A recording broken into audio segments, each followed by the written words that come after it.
So what's going on with the Cleveland Cavaliers? We got John Beilein saying thugs instead of slugs. We got Kevin Love losing his mind. We have Sexton and Garland who continue to be something as their backcourt. We're still questioning if Kobe Altman is a good GM or not. Of course, Dan Gilbert doesn't care about GMs. Of course, Dan Gilbert is also Dan Gilbert, and the guy just seems like kind of an ass. It's the only way to put it. Even if he may have saved face somewhat by getting LeBron to come back. So where's this whole Cleveland thing going, I guess? Well, I guess we can start with Beilein. So, I don't watch college basketball, but by accounts, he was pretty good. Got the most out of his players, pretty likable guy, all that stuff. But we saw, not super early on, but we saw kinda early, I guess, that some of the Cavs were a little frustrated with some of the weird little things that Beilein would do to make the team feel like a college team, whether it's like changing the names of plays or whatever else. To quote something I found on Google, it's like he was nitpicky over basic fundamentals and film sessions were too long and things like that. And I guess also he didn't totally know everything about opposing teams and players, which you probably should if you're going to coach in the NBA, you know? This isn't college where you can just have a game plan and you can most of the time safely assume that the opposing team is not talented enough to beat you, right? Totally different thing in the NBA. And, I mean, who knows? Like, Beilein's been in the league for, 30 games? But it did strike me as a little weird when Cleveland hired a 66-year-old out of college to coach a team that plans to be bad for a while.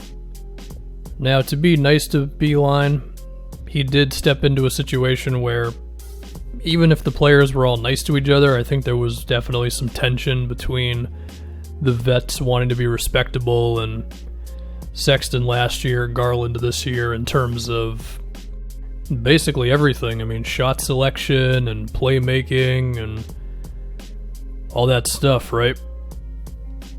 And I think we saw that on the floor with Kevin Love losing his mind, and between standing in the paint for a million seconds against, I believe it was Philly, and then he had the recent thing where he just threw his arms up in the air and was basically like, I hate it here, when he had to set a screen or something for Sexton or Garland, whatever it was. Then he threw a bullet pass to the dude on the wing. In a perfect world, they can get Kevin Love out of here, but I really have no idea what an offer for him would look like. I mean, many people, including me, have talked about this. I'm pretty sure I made a video on it a couple weeks ago. I don't know. It's wait and see on that one, but given Kevin Love's recent stuff, is there a chance Cleveland would be willing to take a little less for him? Potentially. I mean, I don't think they want to get robbed on a deal for Kevin, but there's a chance the best they get is salary relief and some pick that's not anything to go too wild over. But maybe that would be enough at this point, you know? I think we could talk about Kobe Altman now. Is he a good GM? Well, I don't remember every single move that he's made off the top of my head. I mean, he did make the Kyrie move, which, maybe you didn't want to trade Kyrie. Maybe you just shouldn't have traded Kyrie anyway, although, there's definitely conflicting opinions to be had about Kyrie Irving, but within the context of that Cavaliers team, maybe you just say, no, y'all are going to figure it out. But even if you couldn't have, I mean, they did trade for a guy who has barely played in the NBA up until this season, you know? Is that really the best they could have got for Kyrie Irving?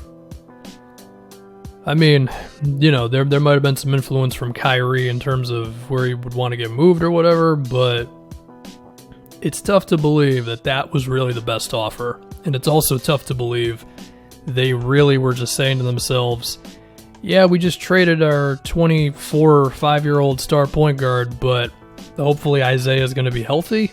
And if that is the case, then okay, that's not exactly ideal for your GM. Now, by the way, I am saying this, and I'm pretty sure I was in support of that move for Cleveland when it happened. which means I disagree with my past self completely. And yeah, of course the Nets pick was in there, but I mean, it's Kyrie Irving, dude.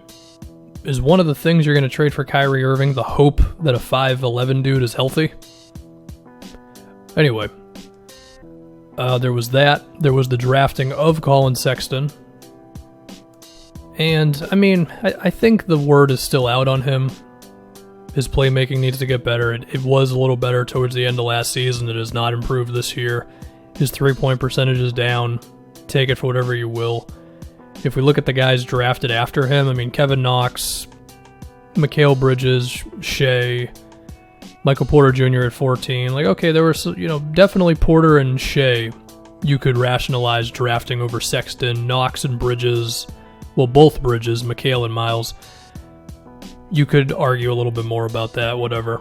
If we look at Altman selecting Garland with the 5th pick in this previous draft, when you look at the guys taken directly after him, it's not horrible. It's Culver, Kobe White, Jackson Hayes, but then it's Rui, who's definitely better. Cameron Johnson seems better, even if it's just going to be a guy who can make threes.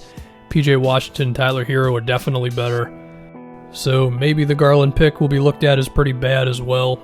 Not to say that Garland's been horrible. I think he's showing some signs, and he could be decent in a couple of years, but him and Sexton have the same problems. They don't know how to play point guard /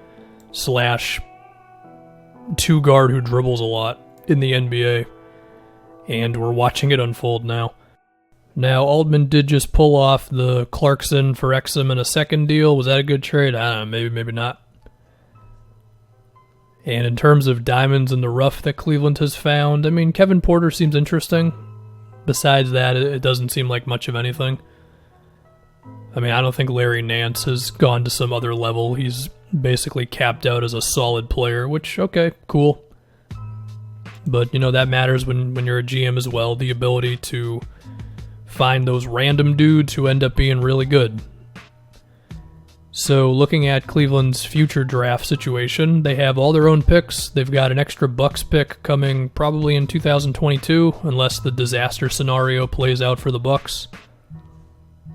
In terms of their salary, I mean, they're going to be off of a lot of cap space after this season, so okay, I don't know if they really have a chance to do anything in free agency. Maybe they could re-sign Tristan Thompson just to have some sort of a resemblance of decency along the front line or whatever.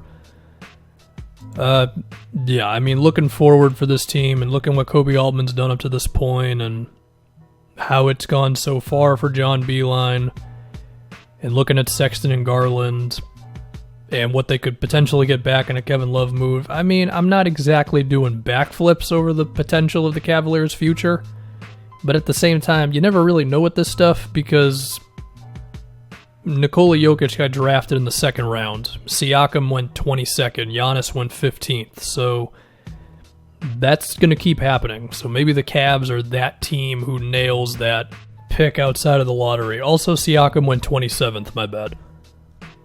There's also a chance that Sexton and Garland aren't really that good and the Cavs messed up 2 straight top 10 picks. That is also not going to be a good way to get your team going. And, I mean, again, the book is not written on those two, but it's not exactly looking great either. So that's about all I got. Cavaliers' situation is not great. Is it a disaster? No, it might be. I don't know.